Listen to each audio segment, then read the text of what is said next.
All right, folks, this is the Super Bowl 59 preview and prediction video. Yeah, they're running it back. They're running it back, man. You have the AFC champion, Kansas City Chiefs, and the NFC champion, Philadelphia Eagles, meeting down in New Orleans to decide who's going to be the Super Bowl champion of Super Bowl 59. It's going to be live on Fox. We'll start with the Philadelphia Eagles, how they've gotten here, their coach, and what the keys to the victory is for the Philadelphia Eagles. Was waste no time. Up until the up until the NFC Championship game against the Washington Commanders, Jalen Hurts had been on kind of like cruise control. He hadn't had more than maybe 25 pass attempts in any game. He didn't have more than about 16 completions in any game. We're talking about a stretch of maybe 10 plus games that he hadn't been able to do these things repetitively. But it seems like he got healthy enough to hook up with A.J. Brown on a couple of key plays in the NFC Championship game long enough, hard enough, in order for him to get his team to the Super Bowl. And the reason why I say it like that is because after a certain period of time, Washington will put about 8, 9 guys in the box, and they kind of slowed down that Philadelphia running game. Of course, Shaquan is a workhorse, and he's going to get the ball regardless. But what really won the game for Philadelphia against the Commanders was Jalen Hurts' feet. All right. He was able to get loose. He was able to score multiple times with that brotherly shove. I've already done a video on the brotherly shove. It's going to be on the channel. You guys can watch that. I'm pretty sure that they're going to use this in the Super Bowl against the Chiefs. And Jalen Hurts and the Philadelphia Eagles are in a rare position where they're probably playing the role of the mid 2000s New York Giants. And the reason why I'm saying that is because they're on two separate occasions, I think, the New York Giants were in the position to stop Tom Brady and the New England Patriots from three-peating. This is about the three-peat here. And Eli was able to do it twice. Jalen Hurts is in a rare position, to stop Mahomes. Lamar Jackson couldn't do it. Josh Allen couldn't do it. And this is Jalen's second chance to stop Pat Mahomes. Do you think he can do it this time around that he has a very solid running game? I mean, an explosive running game. Saquon Barkley is the type of player at this point in his career where he's like a cross between Terrell Davis and Barry Sanders. Like, that's crazy to say that. That's like every time he touches the ball, he's like one cut and go. I remember watching Terrell Davis when that Broncos team back in 98, 99 was playing, and it's the same feeling. Like, every time he touched the ball, it was like he was a threat to just go 90 yards. Like, every single time. It was I think it might have been one of the easiest Super Bowls that John Elway ever won. It's just like all he had to do was just turn and give the ball to Terrell, and Terrell just did the rest.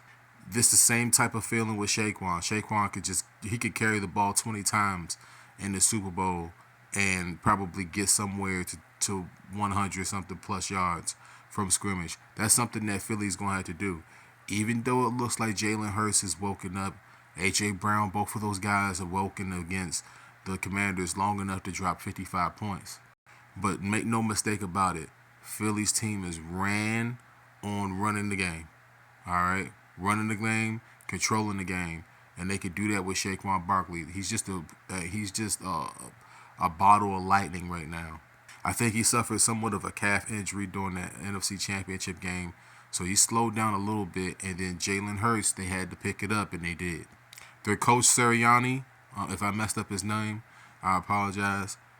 He's been down this road before. He's gotten his team to the Super Bowl before. And he was very aggressive against the Commanders. He told his team, he told his defense, hey, anytime that you get a chance to take a possession or two away from the Commanders, do it. And that's what they did. That defense, very, very good with Slay. And they took McLaurin out the game, which is something that's very important to note here, because McLaurin, in my mind, is like a top 10 wide receiver. So they were able to shut him down long enough to win the game by 20 points. Of course, the key to victory is going to be Saquon and how they manage the clock against the Chiefs. The longer that the Chiefs are off the field, the better chance that the Eagles are going to be able to win. So they have to be able to run the ball. If they're going to run play action, they might not need to do that against the Chiefs. That's how explosive Saquon is. Let's talk about the Chiefs. Pat Mahomes done been down this road before. The guy just might be the Mike Jordan of football, man. Like, it's crazy to say that they're going for a three-peat in football. Do you know how hard it is to go for a three-peat in football? Like, Brady almost did it a couple times. Brady didn't even go 3 for 3. He didn't even do that, and he's trying to do that right now. Look at that hair, man. Look at the hair on Pat Mahomes. Anyway, listen. Travis Kelce didn't do anything in the AFC Championship game. He did nothing. I mean, let's be real. He did absolutely, positively nothing. Maybe a catch or two on a couple of yards. He didn't do much of anything. He's on cruise control too. But the thing is that I'll get to Andy Reid here. Yeah, Andy Reid just so savvy, so savvy. And matter of fact, I might even do like a personal highlight of Andy Reid in a few seconds. But let me finish up about Pat Mahomes and the keys to victory, and then I'll talk about Andy Reid, and then I'll come back and put a nice little bow on this game right here. Like, I want to say, like, the Chiefs, on the other hand, when you talk about Philly, them compared to Philly, the Chiefs don't necessarily have a prominent running game. Like, Kareem Hunt has been serviceable. Pacheco has been hurt, but he wasn't the guy that he was the year before. He slowed down a little bit, whether it be the injury, whether it be low workload management. Maybe they're just going to go ham and just let him carry the ball 15 times to the Super Bowl. That could happen. I mean, it definitely could happen. You see Chris Jones down there, the Kansas City Fortress defense. They're very underrated. They don't get as much props as they probably should for being very efficient. It's one of these things like, listen, like, until you beat the Kings, they're going to be the Kings. And Kansas City is the Kings right now. They're the Kings. They're the Kings of the AFC, and they run the NFL. And if Jalen Hurts and the Eagles have a problem with it, they've got to stop these guys, man. They've got to stop these guys. Let's talk about Andy Reid real quick and how magnificent he's been. Like, look at those numbers. He's been to 6 Super Bowls. I think he made one appearance with the Philadelphia Eagles. This is going to be his second time going against his old franchise in the Super Bowl.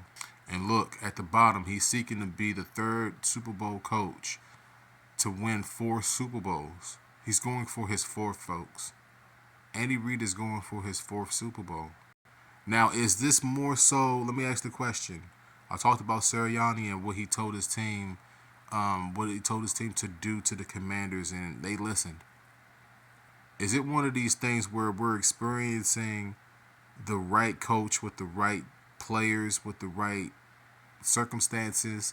Like, the NFL is just chock full of talent, and like, the Chiefs just look like they just kind of cruise control to the Super Bowl. They didn't do anything too impressive at all. We talk about blowing teams completely off the field. They didn't do that this year, but yet they're here again.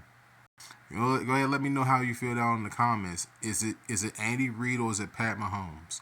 Who is it? What is it? What is it that the Chiefs have over the rest of the NFL? Is it great coaching or is it great players? What is it? Is it great personnel pickers? Let me know how you feel down below. Now it's time for the part of the video where I predict the game. I already gave you the breakdown of coaches, personnel, keys to victory.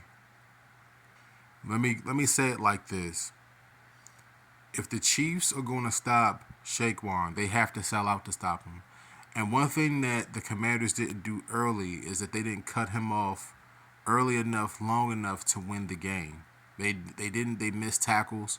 And at the end of the day, Saquon in the open field, that's going to be the Chiefs' worst nightmare. I'm telling you right now, they probably have to put 8 in the box to stop them. And if they miss, they're going to lose. That's basically it. I'm not necessarily worried about Jalen Hurts. You shouldn't be worried about Jalen Hurts too much in this game.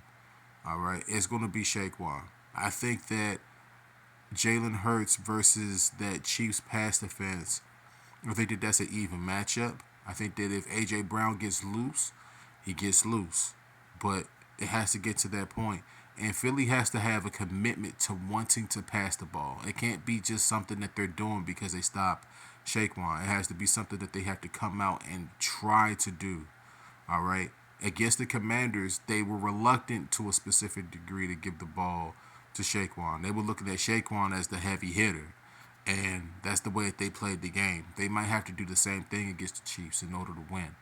Looking at the Chiefs, man, it's going to be Travis Kelce. Look at what Zach Ertz did to that Philadelphia defense. He was just wide open the whole game. I mean, like Jalen, you can say that they kind of laid off of Jalen Hurts a little bit. They respected him. But they're going to have to do the same with Pat Mahomes because Pat Mahomes is somewhat of the same type of dual threat quarterback. And, man, Ertz was open all game. He had like close to 10 receptions. I mean, he was open. You give Travis Kelce 10 receptions in the Super Bowl, it's going to be a short day for you. Because they're going to be able to stay on the field. They're going to be able to ground and pound you. They're going to be able to dink and dunk you. That's something that the Kansas City Chiefs have been doing all season long. That's the makeup of this team. They're not the big one-play explosive team. Even though that they have one-play hitters like Worthy and D-Hop is still doing it, y'all. He's still capable. But I would definitely worry about Worthy. I'd definitely worry about Pacheco being a factor in this game. I know he hasn't been too much of a factor at all because of his injuries, but the guy can still play. He can still be a factor. I know I have the Super Bowl background from a few years ago, but this is fresh. It's a rematch, and it's fresh. Ultimately, I'm going to say it like this. If Philly wins, Shaquan has at least 2 touchdowns, 150 yards, scrimmage yards. That's total scrimmage yards, whether it be passing or running. And if Kansas City wins, I'd say that Kelce probably has over 75 yards receiving and maybe a touchdown. Kansas City wins. Until somebody proves me wrong, the Kansas City Chiefs are going to be raising the Super Bowl 59 trophy, Lombardi trophy. Like until you stop these guys, I'm just gonna keep picking them. I'm gonna pick them to three-peat. I don't think that Philly's gonna do enough to stop the Chiefs. Like it's just the way that the season is gone for the Chiefs. Like they're not doing too much, they're doing enough. They're not doing too much, they're doing enough. And that's what I expect for them to do. I expect for them to do just enough to stop Shaquan, just enough to get Kelce going, and until a team is capable of stopping this team from winning these championships, I'm going to pick them every single time. Like it's just the way that it is.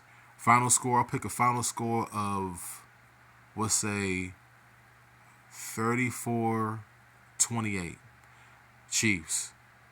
If the Eagles win, it'll be more so of, let's say, 31-24 Eagles. So you can bet both of those on 2 different sports books. All right, I don't have no promo code for you guys, so I'm not necessarily sponsored on this YouTube channel, so I can't do that for you guys, but I wish I could. Let me know what you guys' thoughts are on Super Bowl 59. This is a complete breakdown. I broke down the coaches. I broke down the scenarios. I gave you final score predictions. I gave you everything. So make sure that you guys like, comment, and subscribe. Enjoy the next 2 weeks to build up to Super Bowl 59. All the Swifties are going to be down there in New Orleans cheering on Travis Kelce, I guess. And Philly, this is your time to stop a dynasty. This is your time. Can Shaquan and the Eagles stop a potential dynasty? This is a dynasty that we're witnessing. This is a dynasty attempt in a sport in which it's not supposed to happen. Make sure that you guys like, comment, and subscribe. Like I said before, get me into the YouTube algorithms. I love you guys, man. Enjoy Super Bowl 59. Halftime show with Kendrick Lamar. I think they're taking bets on if he's going to perform not like us. I'm pretty sure he will. But he probably won't be talking about Drake, all right? He probably won't mention Drake at all. I'm telling you guys, we'll put a bet on that. I should bet on that. It's going to be on Fox, like I said before. You guys enjoy it, man. I think it's the same. Isn't it the same weekend as the All-Star game? Yeah, isn't the Super Bowl the same weekend as the All-Star game? I'm asking at the end of the video. Y'all enjoy the game either way. It's going to be a great weekend. And until next time, peace out, folks. It's 15 minutes. If you're here at minute 15, share it for sure. All right.